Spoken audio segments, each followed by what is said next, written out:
Did I ever tell you how lucky you are? By Dr. Seuss.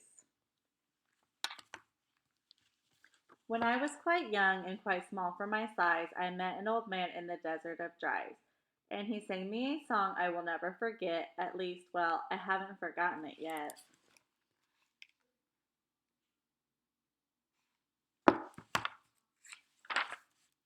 He sat in a terribly prickly place, but he sang with a sunny sweet smile on his face. When you think things are bad, when you feel sour and blue, when you start to get mad, you should do what I do. Just tell yourself, Ducky, you are really quite lucky. Some people are much more, oh, ever so much more, oh, muchly, much more unlucky than you.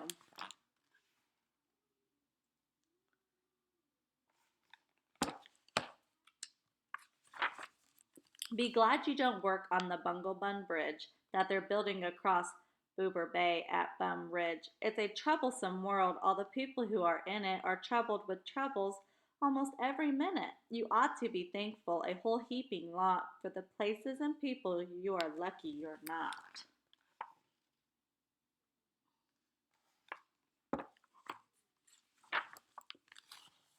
Just suppose, for example, you lived in Gazite and got caught in that traffic on Zeit Highway 8.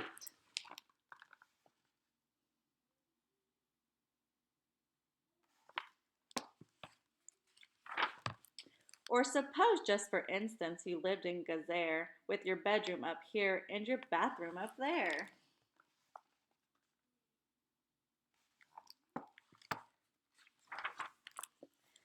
Suppose, just suppose, you're poor Herbie Hart who has taken his thrombambulator apart. He never will get it together, I'm sure. He never will know if the gick or the gore fits into the scrux or the snux or the snore. Yes, Ducky, you are lucky you are not Herbie Hart who has taken his thrombambulator apart.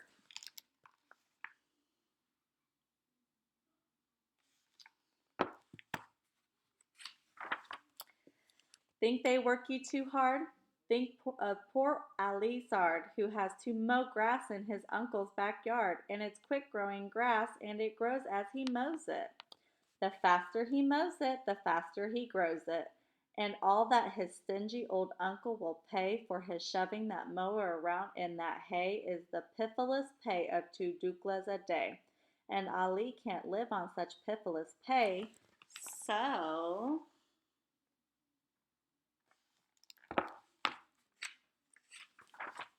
he has to paint flagpoles on Sundays in grooves. How lucky you are you don't live in his shoes.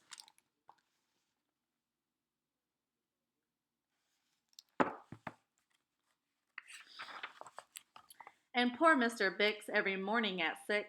Poor Mr. Bix has his borfin to fix. It doesn't seem fair, it just doesn't seem right, but his borfin just seems to go schlump every night.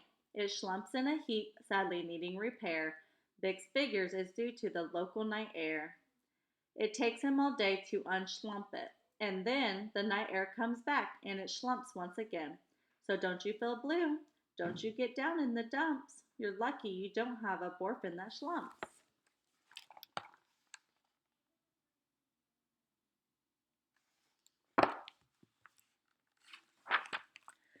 And while we are at it, consider the schlots, the crumplehorn, wet-footed, green-bearded schlots, whose tail is entailed with unsolvable knots. If he isn't muchly more worse off than you, I'll eat my umbrella, that's just what I'll do.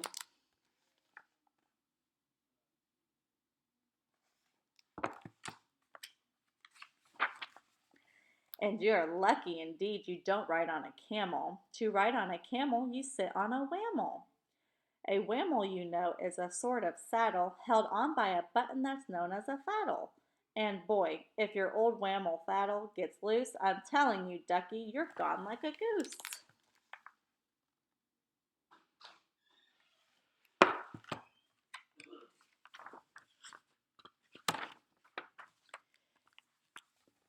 And poor Mr. Potter, T-crosser, I-daughter, he has to cross T's and he has to dot I's in an I and T factory out in Van Nuys.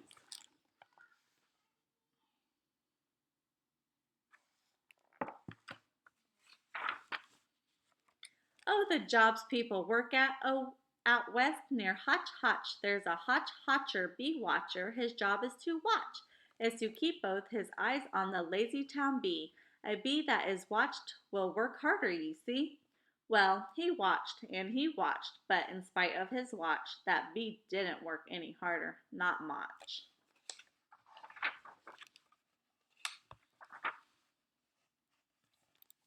And how unfortunate you're not, Professor DeBreeze, who has spent the past 32 years, if you please, trying to teach his Irish ducks how to read Japanese.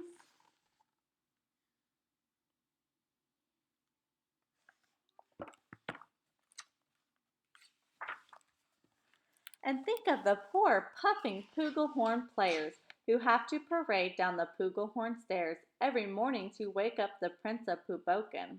It's awful how often their Poogles get broken.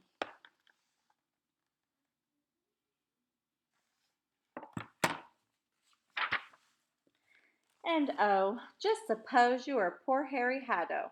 Try as he will, he can't make any shadow. He thinks that perhaps something's wrong with his giz, and I think that, by golly, there probably is.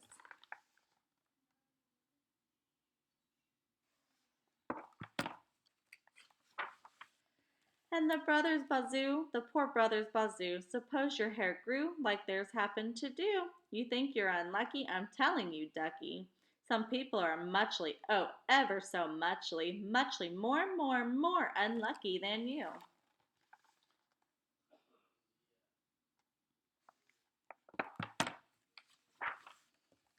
And suppose that you lived in that forest in France, where the average young person just hasn't a chance to escape from the perilous pants eating plants.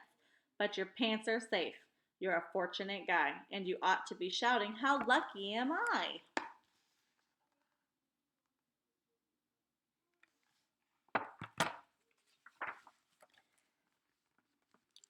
And speaking of plants, you should be greatly gladish you're not Farmer Falkenberg's 17th radish.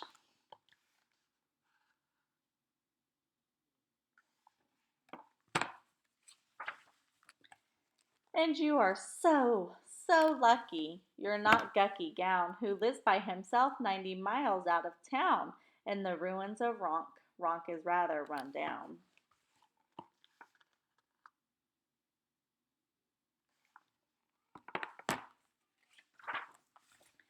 And you are so lucky you're not a left sock, left behind by mistake in the caverns of Croc.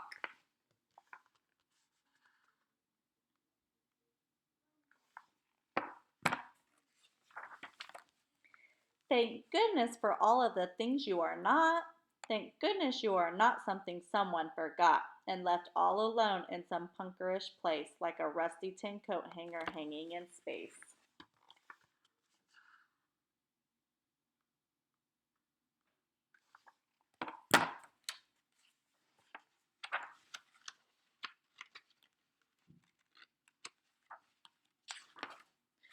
That's why I say, ducky, don't grumble, don't stew. Some critters are oh, ever so much more unlucky than you.